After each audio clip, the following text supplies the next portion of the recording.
Hello, my name is Jane Turnbull, but when I was a child, I was known as Jane Duff, which was my stepfather's name. I was born Jane Cooper, and I'd like you to know a little bit about my story. My father, Joseph, was born in Edale, Derbyshire, in England, in 1813. My mother, Hannah, was born in 1819 in Penistone, Yorkshire, and they were married on the 8th of July 1849 at Manchester Cathedral.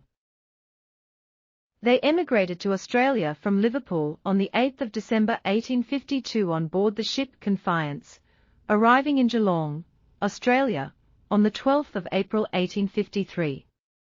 Their son, Joseph, who was born in February 1852, travelled with them, however, sadly, died on board the ship on the 19th of December, aged just 10 months, and was buried at sea.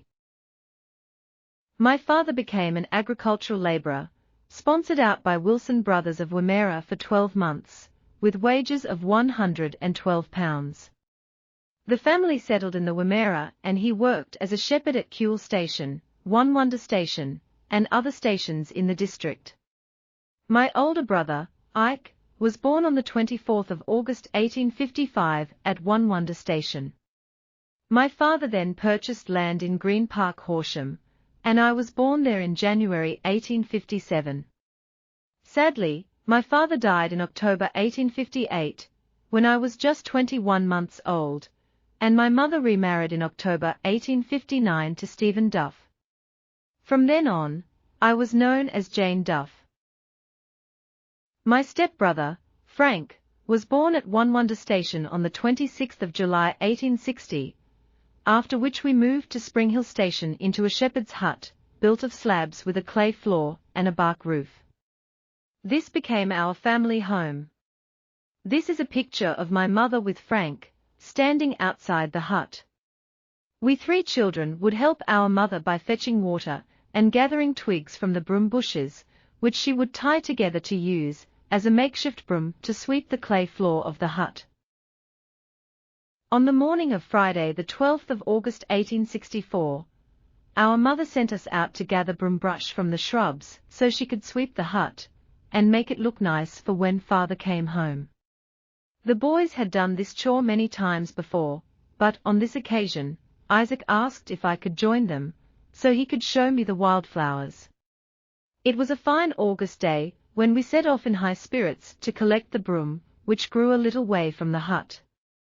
This picture shows us in the clothes we were wearing when we started out. We spent the day, laughing, playing, picking wildflowers and collecting bunches of broom brush. When we became hungry we stopped and had lunch. When it was time to go home, we each gathered bunches of broom brush and wildflowers we had picked for our mother, and set off homewards.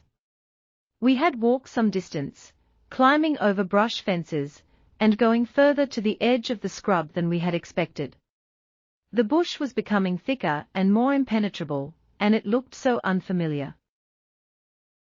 Growing frightened, we stopped and called out, but there was no reply.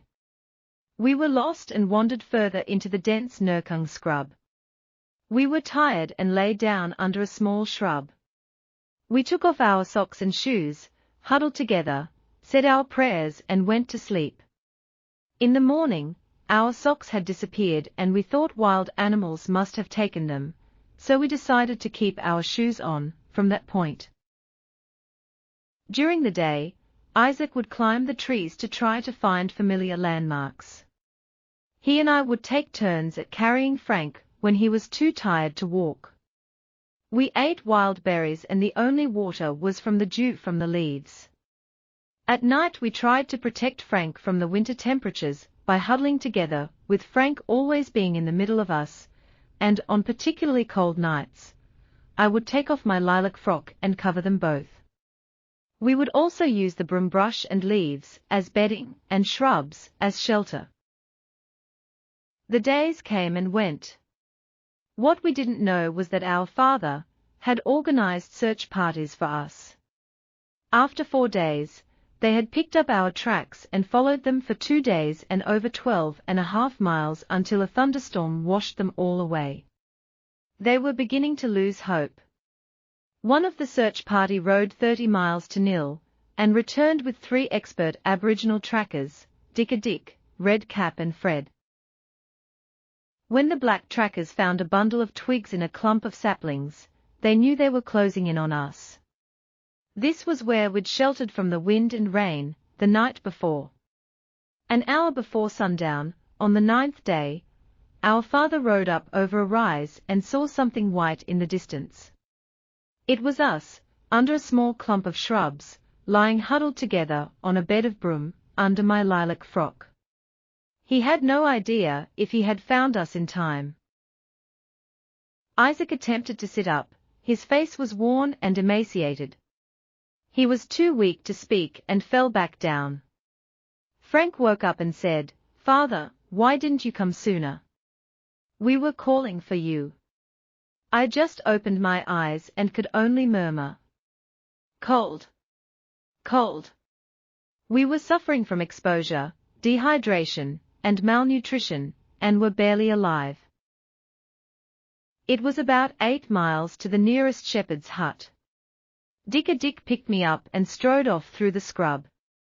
The others helped carry the boys and slowly traversed some distance through miles of dense scrub. Along the way, I had apparently started to cry at the sight of this unfamiliar man. He quickly understood.